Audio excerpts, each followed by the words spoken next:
Imagine teu poder de transformar sua comunicação, dominar a arte da persuasão e construir um legado através do conhecimento.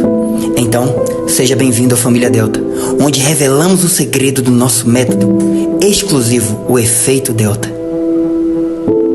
Quantas vezes você já sentiu que sua voz não tinha impacto, que suas ideias não eram valorizadas, ou até mesmo que você estava sozinho? O mundo está repleto de talentos ocultos que nunca brilham, e talvez você é um desses. Imagina poder tomar uma pílula que criasse um efeito instantâneo e te desse o poder.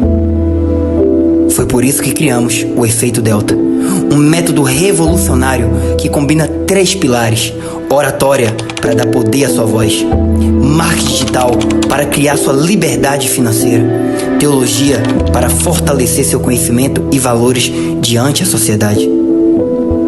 Milhares de pessoas já aplicaram o efeito Delta e construíram resultados extraordinários. Pessoas comuns que se tornaram líderes, empreendedores e referências no físico e no digital. Agora é sua vez.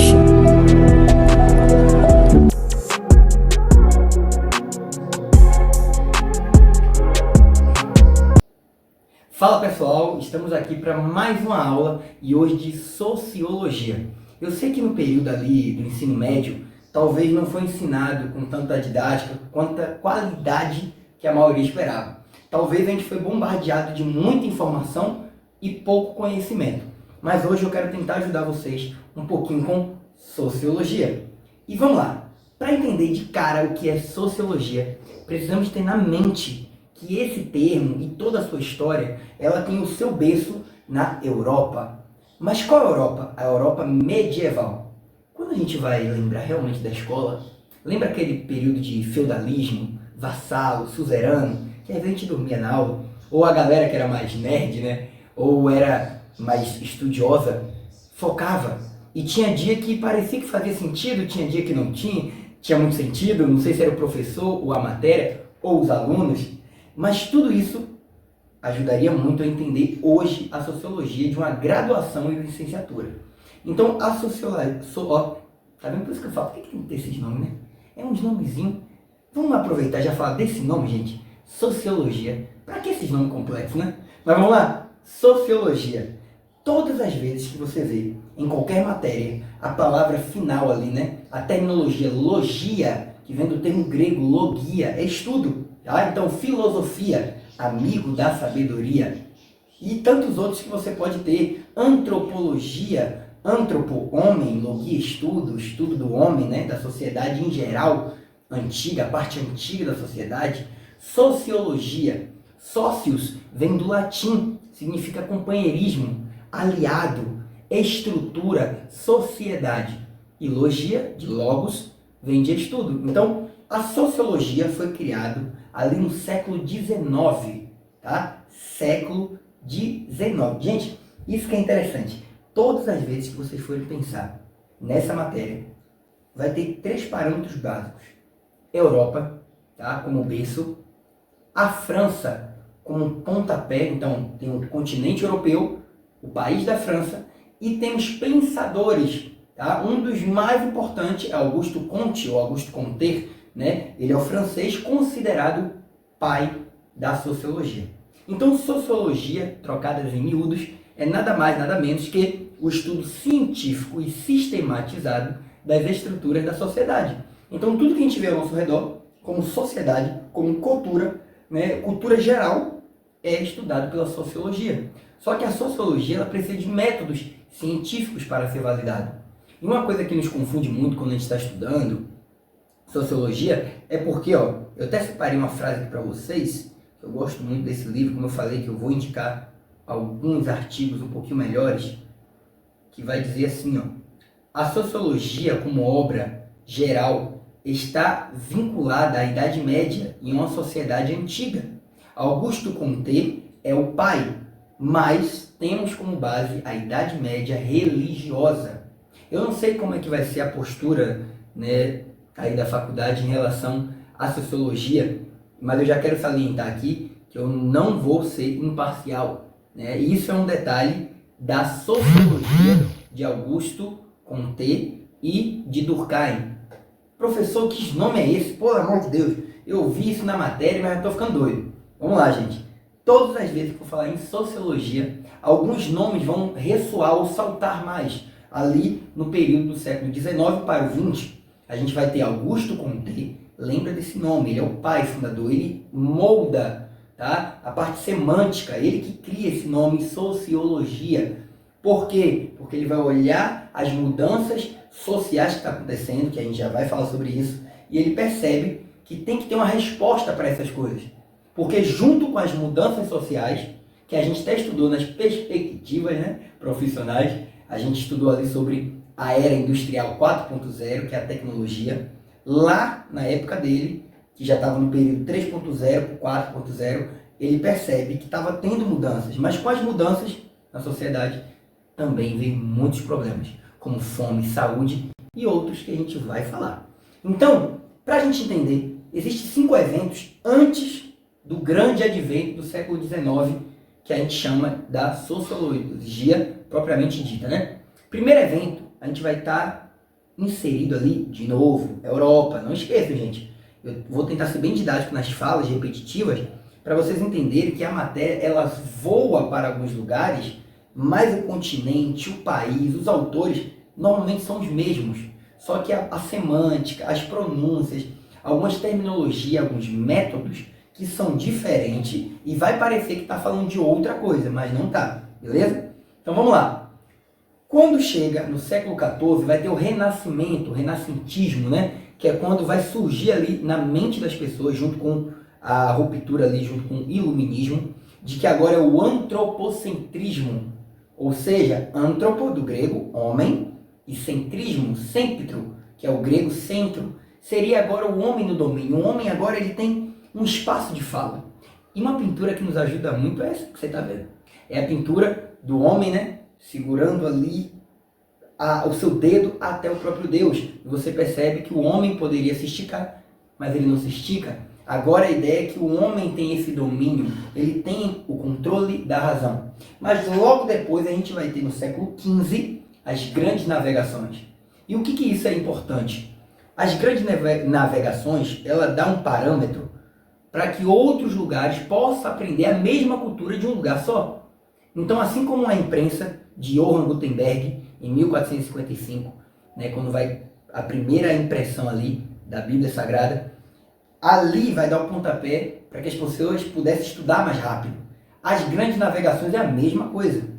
Ali vai tirando alguns problemas, que era local, e leva para outros lugares. Assim também como os benefícios, que era local, também se leva para outros lugares.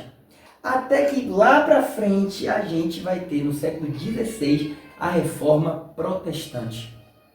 Em 1517, 31 de outubro, que coincidentemente vai ser o Halloween, que depois a gente pode ter uma aula sobre isso.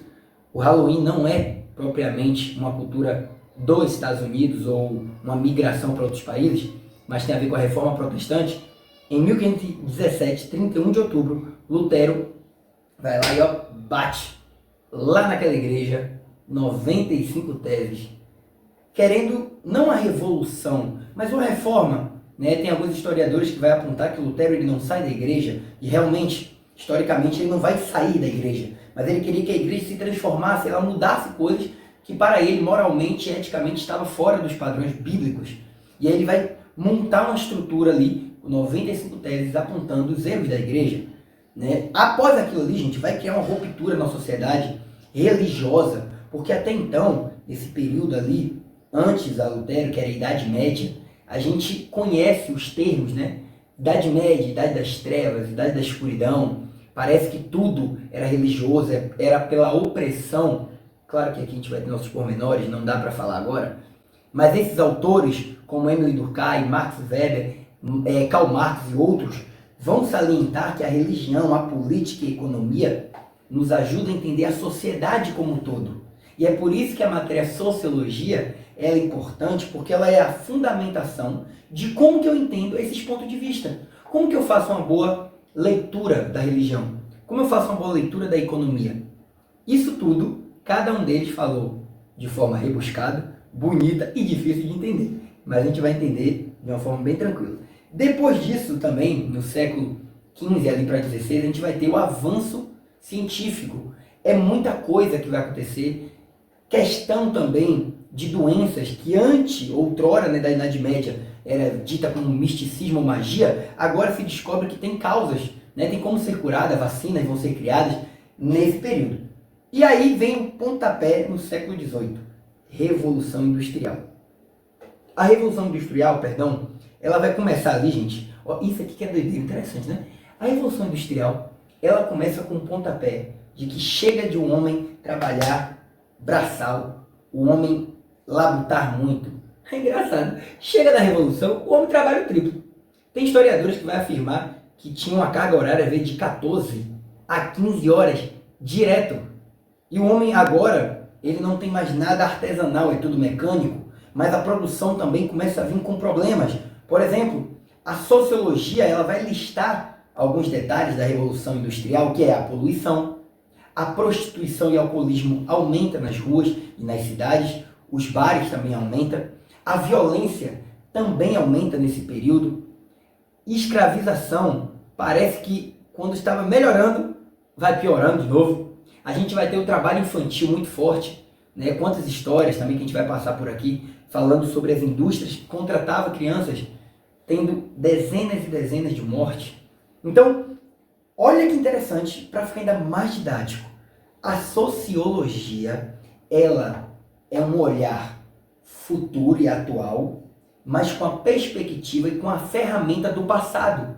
Então, desde a Idade Média, com as universidades criadas pelo cristianismo, né, ali em Bolonha, depois em Paris, em Portugal também, as universidades com o intuito de estudar, e depois, infelizmente, peste negra e vários acontecimentos na Europa, foi feito no século XIX um estudo de causa e percebeu que a sociedade sempre vem mudando.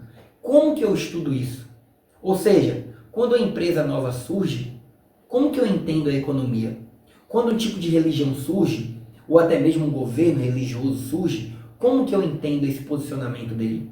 Quando surge uma religião falando algo muito específico, como que eu faço essa leitura? A sociologia começou a tentar dar respostas para isso.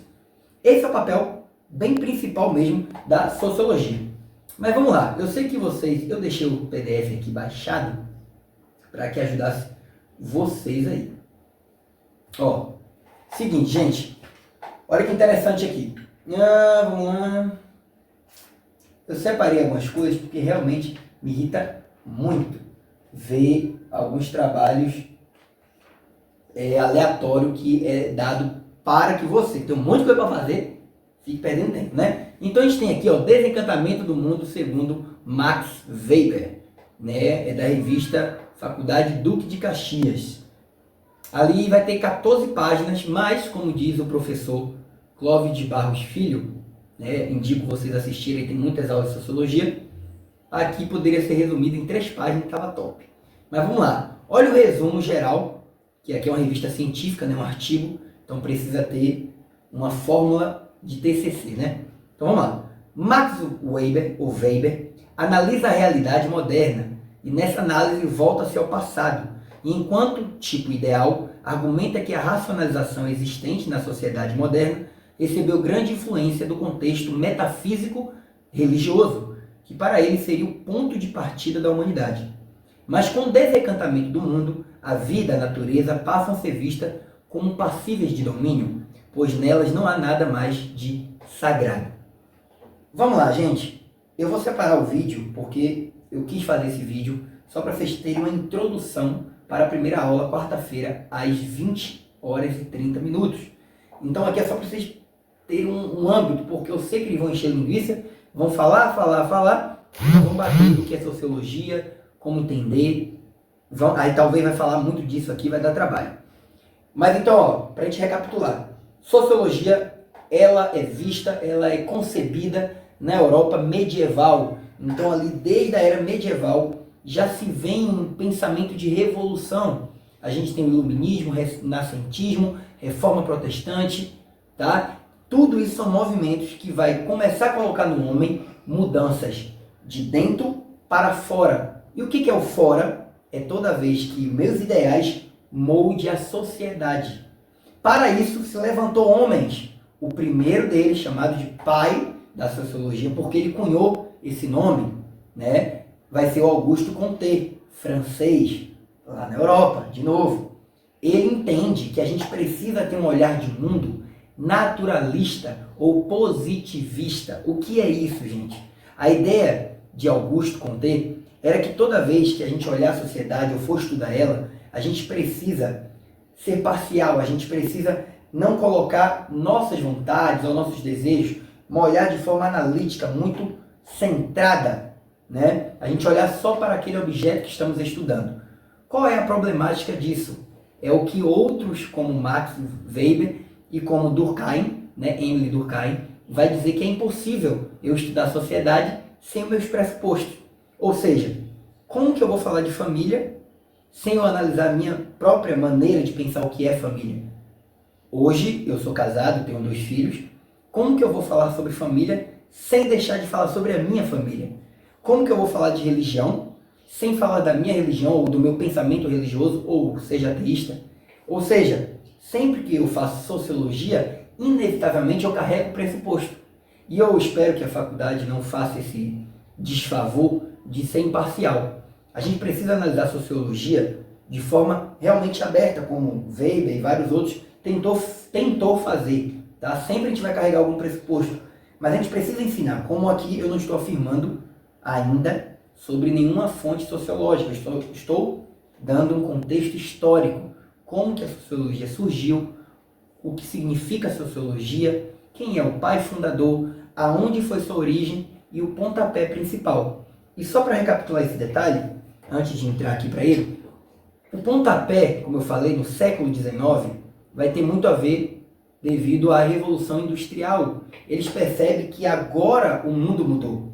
Pega comigo, feudalismo, era fazenda, mas tem gente que gosta, né? De ir para uma fazenda, é bom. Aqui em Conquista mesmo, se a gente puder ir para Barra do Choça, água fria, dar uma relaxada, Anagé, é massa. Mas agora imagina você viver nesse sistema feudal e você só ter aquele feudo para ficar.